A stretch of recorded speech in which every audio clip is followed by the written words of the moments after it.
The thinnest iPhone ever, the iPhone Air, didn't just win the slim phone competition this year, it won the narrative. And that's exactly where Samsung, despite all its technical brilliance, fell short with the Galaxy S25 Edge. But here's the twist. If Samsung plays its cards right, the upcoming Galaxy S26 Edge could completely flip that story in 2026. Let's break down why Apple's super thin iPhone Air became a hit, why Samsung's equally impressive Edge didn't get the same love, and how Samsung can turn it around next year. The iPhone Air and Galaxy S25 Edge both aim to prove that thin doesn't have to mean compromise. Apple's iPhone Air came in at just 5.6 millimeters thick. Samsung's Edge, barely thicker at 5.8 millimeters. On paper, that's practically the same. Two engineering marvels that redefined what a modern smartphone could look and feel like. But despite the similarities, the public reaction wasn't equal. The iPhone Air quickly became a must-have. The Galaxy Edge, a technical showcase, admired but not desired. So why did the iPhone Air win hearts while the Galaxy Edge only win headlines? It all comes down to storytelling. Apple didn't sell the iPhone Air as just a phone. It sold it as an object of desire, a fashion accessory that happened to make calls. When Apple unveiled it, they didn't emphasize specs, they emphasized feeling. They made it a lifestyle symbol. Owning one wasn't about performance or battery life, it was about having the thinnest, most elegant iPhone ever made. Samsung, on the other hand, took a more traditional route. The S25 Edge was marketed as a regular flagship, just thinner. And that created a problem. Because when you present it as a regular Galaxy, people expect the full Ultra experience. Monster battery, best cameras, endless features.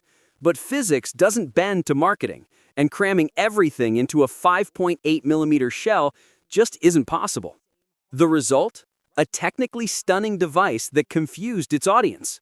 And that's a shame, because the S25 Edge actually outperformed expectations. The 3900 mAh battery managed over 6 hours of screen time, only 20 minutes less than the iPhone Air, even though the Apple battery was smaller.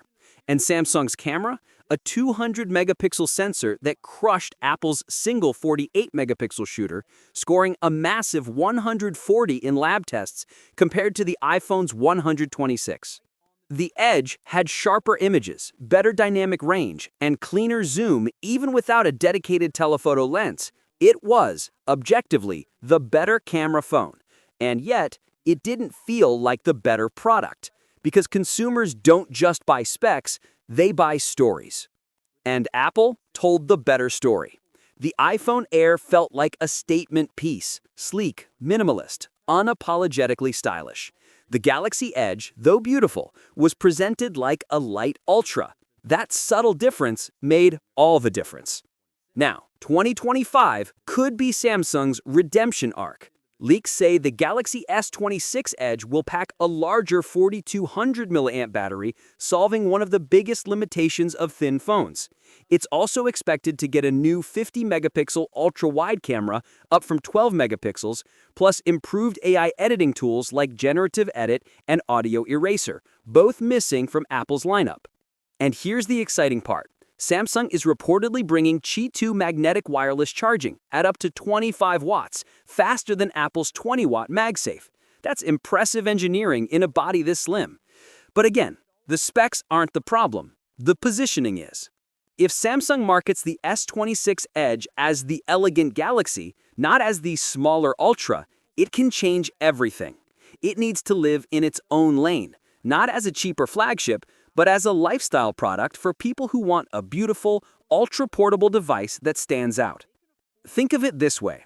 Apple made the iPhone Air the iPhone for people who care about aesthetics and novelty.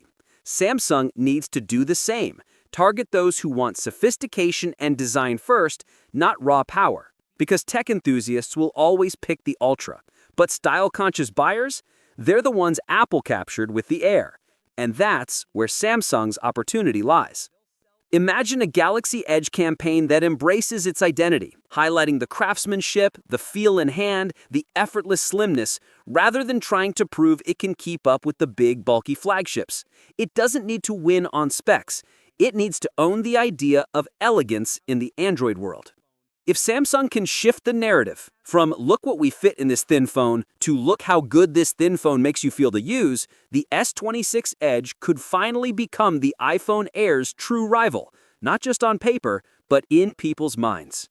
Because in 2025, Apple didn't just build the thinnest phone, it built the coolest one. And next year, Samsung has a chance to do both, as long as it stops trying to be the Ultra and starts being the Edge. What's your thoughts on this? Let me know in the comments section. See you in the next video. Take care.